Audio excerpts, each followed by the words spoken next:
For this part of the tutorial, you will need your history panel open. So if it's not open, go to Window and choose History.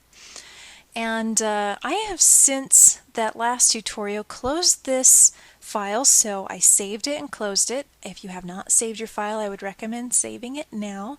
Save it as a Photoshop file so you can keep your layers. Alright, let's take care of this big line across the baby's ear, or across the baby's face. Now, I go ahead and just watch this one because I'm going to show you a pretty nifty tool. Let's say I wasn't paying much attention and actually did muddy up some of the detail there, and am going along not really paying the attention that normally I would be, and I've lost some of the detail areas as I'm playing along.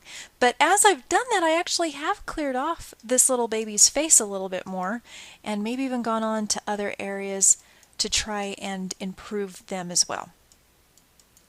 Alright, so this will happen to you at some point where you've gone on and you made lots of progress and you look back and you go, oh no, there is an area that I messed up in. Well, it used to be you just have to back up in your history until you found where that spot was not. But that meant you lost all of the work that you did after that mistake happened. Well, click on the very bottom thing in your history panel and I'll show you a different fix for that. You need your history brush. It is underneath the clone stamp tool and below your brush tool. It has a little backwards arrow. If you click and hold, it's the top one.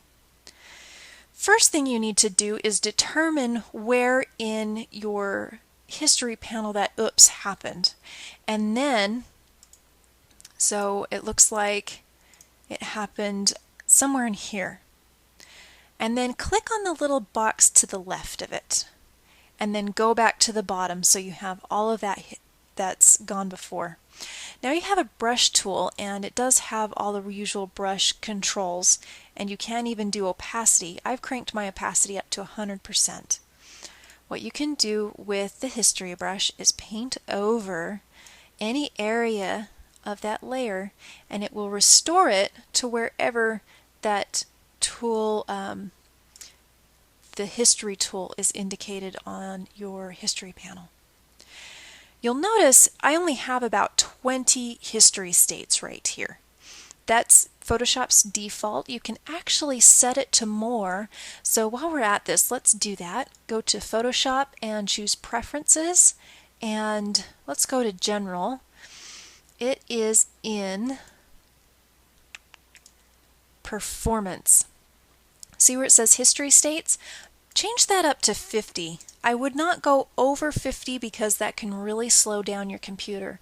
And frankly, I've never needed more than 50, so let's go with 50. And now it'll log a whole lot more of these. Let's take a look at what this thing at the very top is, though. If you click on that, it will actually go back to the way the file was when you very first opened it, this most recent time. And even if you'd gone 120 history states beyond that point, it can still go back to it. That's because Photoshop creates an automatic snapshot when it opens your file. And it's got a history state. You could paint back to that very first history state at any time. But once you get going along, you can create another snapshot.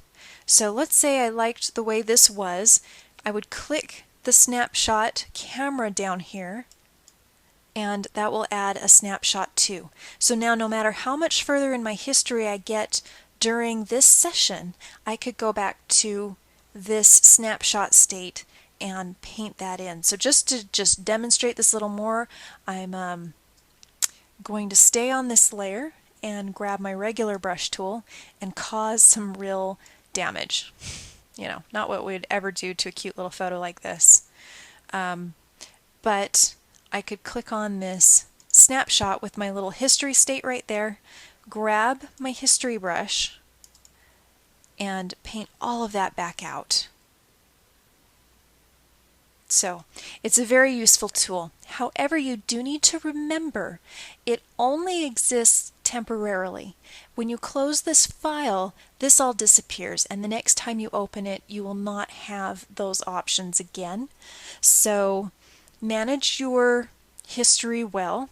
And just keep in mind that if you really do go beyond all repair, you still have the original down below, and you could even copy that section by grabbing one of your lasso tools and copying it, so Command C, and then click on your restore layer and push Command V, and it will paste right into your selection. And then you could merge that layer down. I believe you can do that by right-clicking on it and choosing Merge Down, and that will rejoin it to your Restore layer. So that is the history brush. Now, between here and the next one, I'm going to finish patching up with my history, or not my history, but my heal tools, and then we'll move on to the clone tool.